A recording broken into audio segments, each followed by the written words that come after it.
Hello everyone, and welcome. My name is Helen Belay, my pronouns are she, her, and I'm one of the Citadel's associate artists for the summer. And welcome to another episode of our Horizon Series interviews.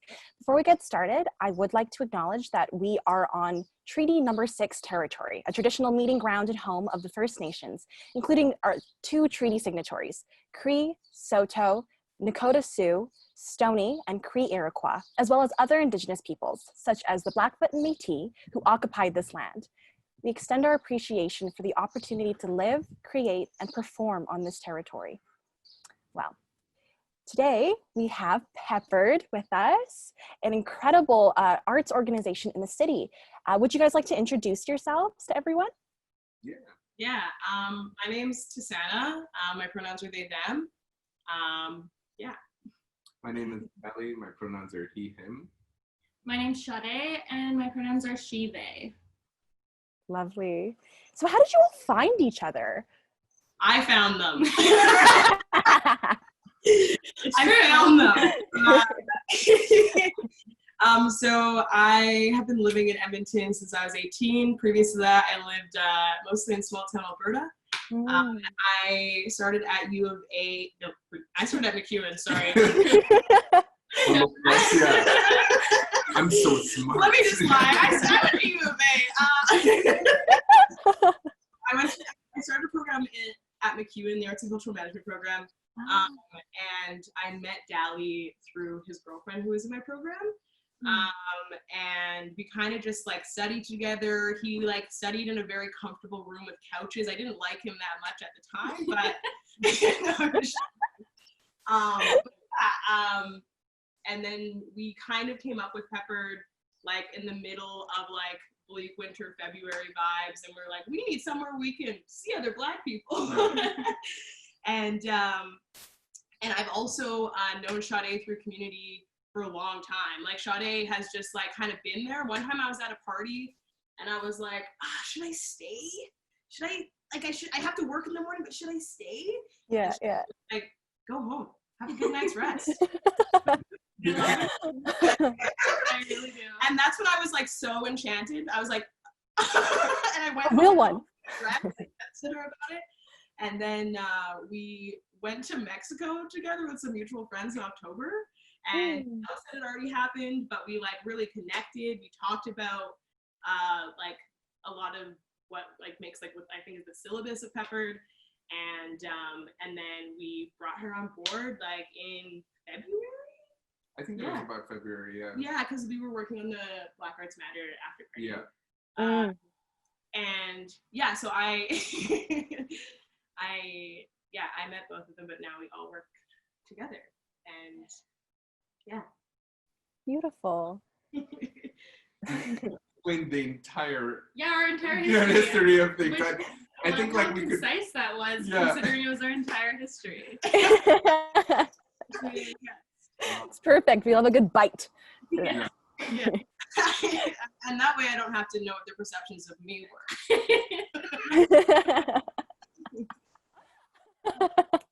Totally. So your team is one that aims to facilitate Black art. For those out there that might not necessarily be familiar with what arts facilitation looks like or is, what does that mean, either to you or in general? And anyone feel free to answer this. You're all here as a team.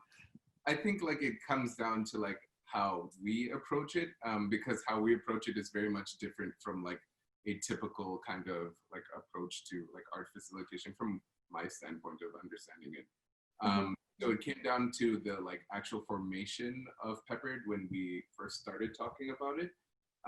The concern was that Black artists in Edmonton weren't receiving any like support from someone, so they would just end up going to different institutions and different projects that were somewhat diversity hiring Black people in Edmonton. So we wanted to help facilitate this way in a space that would create a safer space for Black artists to exist in. That facilitation looked like shows at first. We started facilitating at Outset when we worked with Fava. And that was a multi-discipline kind of like show where there was drag, hip hop, jazz, and that was it. Yeah. Yeah, it was like 8 hours of programming though. Was getting people into the institution, right? So, and then we also that's when we first started learning about like the aspects of film production and turning Peppered somewhat to a producing hub. So that's where the connection was of like, okay, maybe we can try get Black artists who are visual artists into FAVA to kind of like start working there. It was a great organization to start off from. And that's when it kicked it off for us to start actually hosting, producing for artists. So like kind of helping them learn the slow steps to getting to the end goal of like being like self-sufficient artists in Edmonton. Yeah, and I think like one thing that's important to mention is like we are closing in on our first like operating year, and we've had 4 events total, and we've done a couple of initiatives, and we're definitely like in regards to adjusting to COVID and like how the world is shifting.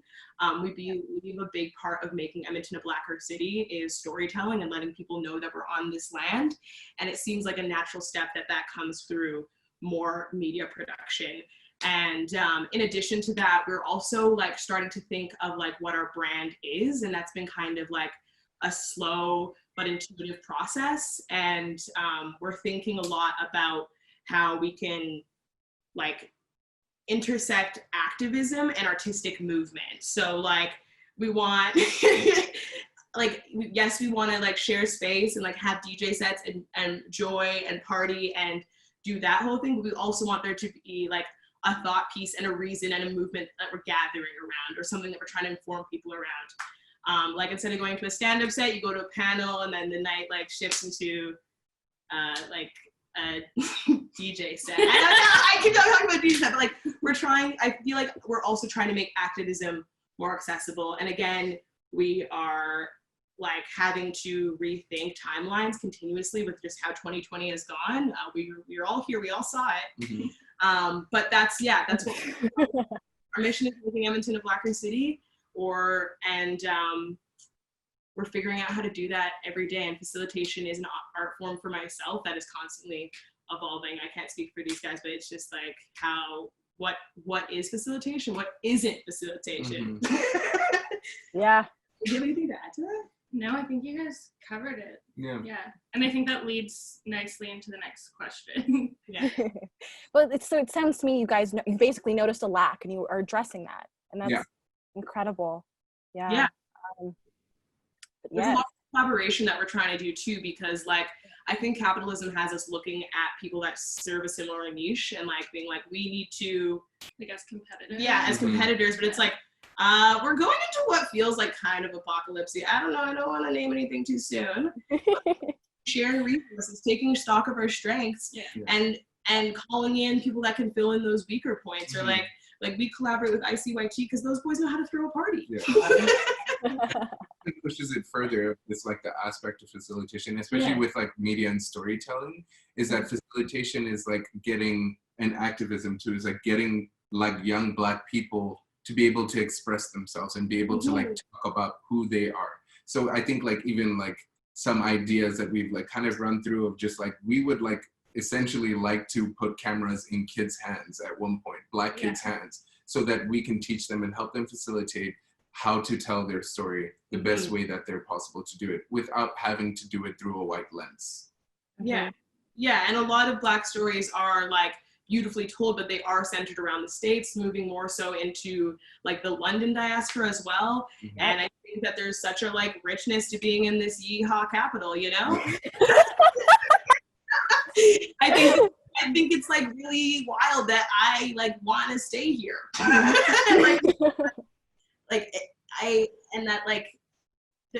There's resilience to that, and there's so much story in that, and being like, I can't count how many times I've been told to go to Toronto if I want to have a more fruitful life as a Black person. Like, what? Sorry. No, I'm sorry. All good. And it didn't form itself. Okay, so you're absolutely right. This does feed quite well into our next question, what triggered the idea for Peppered? Like, was it a specific event? Was it just, you know, existing on this land as you are, as someone who is an artist or is is interested in the arts, full stop? You actually pointed it out as you were talking about what T said just then, like in recognizing like a lack of Black space. And so I think that was it. It was just noticing there are Black people in the city. Like we have, the people are here, but where can we go? Like why does it feel so difficult to find, like to connect? Like T and I, it was like missed connections for years. Like for like 3 years. It was truly a stroke of luck that we finally found each other. And so it was just noticing an absence for Black art, and us being like wanting to figure out what we can do to fill that void. Yeah, because I think by default most events in Edmonton are white and like hetero-centered. Like that's just kind of the vibe.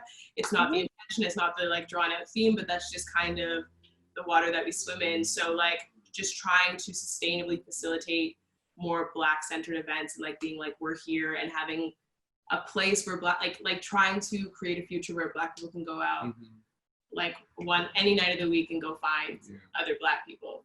I think also like just like kind of going back to the origin of Peppered, it was like also again in a swimming pool at McEwen University swimming pool, we're just studying, and it was after multiple like attempts of being like, oh, what's happening in Black History Month, you know, like what's going to go down this month. And I just remember looking and seeing all the events that are happening on the same day in completely different places in the city, spread completely. So it's fractured. Like the whole community was fractured because there was no, because it's this, again, with capitalism, this attempt to be on top of one another's head, right? Yeah. But if we are all together at one center, wouldn't that be the greatest thing possible, right? Yeah, or even just coordinating together. Yeah. Like, or moving Black History Month, because I don't, February is not the move. Or just having it like every single day, you know? And I think even the aspect of like, it took you 3 years to meet each other. I think another thing is that like a lot of like Black people in Edmonton are coming from smaller towns or exist in this town already, but it takes them multiple years to get into Black arts or Black spaces. Absolutely. It took me about 4 or 5 years to get into like any sort of space that was Black. Yeah. I was coming from Whitecourt, Alberta. So I knew no one here. All I knew was just white people that I knew, right? And maybe my cousin, and that was about it. So it's just like, it is taking those steps, you know, like getting the heavy lifting away and like putting people in immediately. Yeah, and like I came from Beaumont, and it was a similar thing, and like it's no tea, no shade, like, but white people introduce you to more white people, and you fall in love with those white people, and then you're busy with those white people. Advertising like Black space and Black friendship and like Black relationships has been like huge, especially now given the like current political sphere we're living in. Like we need each other. Like we did for COVID so that we could be together. Like, and that's like something that I think no matter where you are in the diaspora, like that you should be able to have access to that, and you shouldn't have to go to a massive metropolis. Yeah, that's absolutely true. Yeah, like a lot of what you're saying is deeply resonating with me. Yeah. So congrats on addressing that. Honestly, it's beautiful work and it's essential work, and thank you for it. All right. So something that I'm doing a lot these days is thinking about like the best timeline, just the alternate universe timeline, you know, like the non-COVID timeline for sure, but then also dreaming of the future in the most optimistic way possible. Like, what does that look like to you all? Like, what is that best timeline post-COVID? Yo, Do you want to mini discuss? Yeah, that's it seems like we were talking about the future, like for us as a collective, or like in Edmonton. Should we just each do like a Christmas list moment? Like, this is honestly, I would not be opposed to that. Like, dream big, shoot for the moon, land amongst the stars, all that, right? Yes. Let's see. My ultimate timeline, my ideal timeline You want the Louboutins. Just Yes. Okay. Anyways, I'm sorry. My ideal timeline would be health and wealth for everyone. Facts. Yeah. Pandemic over, cancel. Kind of, I would like to, one thing that COVID has taught me is like to slow down. Like I've really come to value like, yeah, just respecting pace and time. And so I think that I would want things to kind of go back to normal in some respects, but with my new respect for time and my time. And that being said, I see us going forward and doing all of the facilitation work that we have planned, and hope like that crossing into my aspirations of being a teacher and yeah, like activism and hopefully traveling with that. Like I would like for Peppered to grow beyond Edmonton and us to be able to do the work in other cities and also collaborate with other people across the world that are doing the work and learn from them. And yeah, and like once we have more constructed governance, like obviously we have like the dreams of like growing, or like I don't know if it's necessarily a pass off, but like we can't do this alone. And yeah, sorry, were you finished before I took over? yeah, no, that's my timeline. I mean, I could definitely make a full Christmas list, but that I feel like that covers it. Yeah, and then babies by 30. Just kidding. Still not for me. The Louboutins and babies. Like, I'm sorry, I'm nervous, so I'm making jokes. Okay. You're doing great. We are doing more, like, as there's a bigger call for it for consultation, and just like generally like curating Black artists, and like there's a lot of nonprofits that want to do this, and we want to see that happen in a way that isn't like tokenizing or a diversity hire, and also is like empowering Black people, as opposed to just like having this be something that's facilitated completely by white people.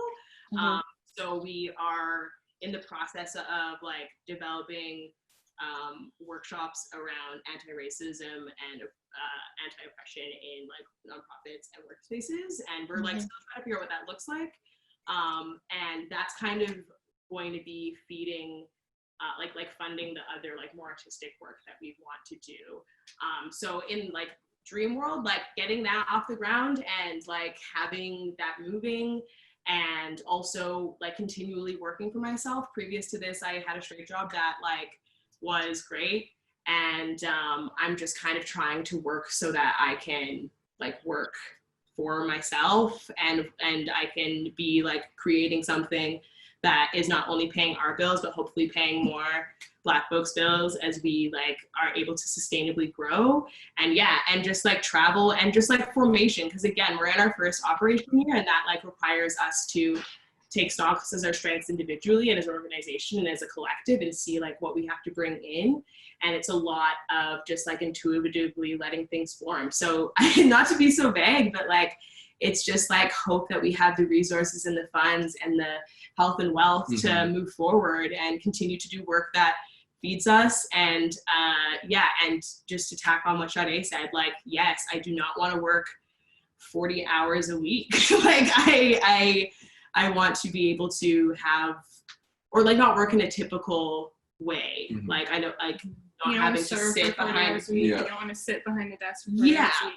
Yeah, a lot of work for me is walking and thinking, and like, and that is like, that I think I should be able to like take stock of that as work. Yeah, because it makes me a better worker, and just generally being able to work in decolonial ways and having people support that. And yeah. Space, maybe? Did you want to talk about space? Yeah. We would love, we want space. we want a space that we can work outer space, and I was like, this is also news to me. You want space right now? We want workspace. We want workspace. We want a place that we can go. We love working out of my small apartment, or over a Zoom chat amongst our partners and our in our homes, but we want space, a place where we can go and work.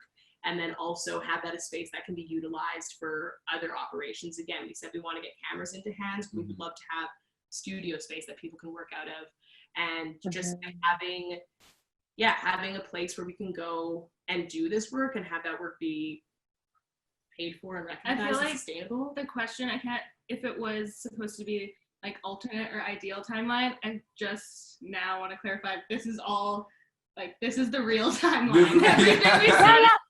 No, you're correct. You're correct to assume that. Cool. Yeah. Like, I just want everyone to know this isn't my like aspirational. This is what we want to happen. But we're trying to live the dream. Yeah. manifest. Law of attraction, yes. I think for me, it's like in my whole manifesting of things that I want to see happen is like part of like my research, because I am a master's student at DO. I want to be able to remove the things that we've kind of talked about now of like time and pressure of society from that, and that urgency that like prominent like capitalism puts on Black people, especially Black immigrants. I want to like figure out a way of like doing research that can highlight it first, that this is a phenomenon happening to Black immigrants, where we find ourselves in this place where we work hard into this place that we think that we're going to be reaching a place where we can be calm, because if we work hard, we can rest. But that's not the case for a lot of people. And I think leisure is the question to be brought upon. And leisure can look like art, right? So I think if we can find a way to do that facilitation, that would require getting cameras. That's a big thing that I would like to get in hands of people. Getting some sort of policy made with cities that actually acknowledge this phenomenon for Black people in Canada, that can subside leisure activity like costs and stuff like that. That's something that I would like to see happen in like our time frame. I want to see people like view leisure as like productive. As a necessity, for sure. So like that's the like main goal for me. And then traveling aside, like that like also kind of touches in for aspects of my own art, is that I want to do a few documentaries around the world, especially in Africa. I think there's kind of a big blind spot that's happening there, in the sense of not activism documentary, but just like life documentary, where it's actually showing the lived lives of Africans, because we don't see that. We only see the pain and the strife that's happening there. That's some future things after maybe grad school I can start to figure that out. Yeah, and also healthcare. I would love to not pay for any of my health things. Love that. That'd be nice, hey? Oh, well, thank you so much. Unfortunately, that's time. I could talk to you all forever, though. This has been vastly inspiring and moving, and deeply informative. So thank you for sharing your time with me this afternoon. Thank you so much. Thank you. Oh, my pleasure. Is there anything you'd like to plug? Like accounts or a website or personal accounts so that people can follow you up? Yeah. So we have peppered.co, that is our Instagram. We're in the process of making a website, so all announcements regarding that website being made will be on that channel on Instagram. You could watch our latest film that we did for FoundFest on, like, I think it might be on their FoundFest website. It's Under Sounding. We worked with Dwena Haim, also known as Shima Robinson. Yes. Like film for her, and it's quite fantastic. There's great people involved, a lot of people from the city that we really respect. So you could check that out. I think there's also donations available on that app for the future FoundFest thing. In addition to that, I can't really think of anything else, but yeah, we stick to the Instagram, and then there'll be a lot coming through our website and that channel as well. Great. Well, goodbye, everyone. Should we do a fun little cliche-ish wave? Take care. Stay healthy. Good night. Watch your hands. Yes, yes.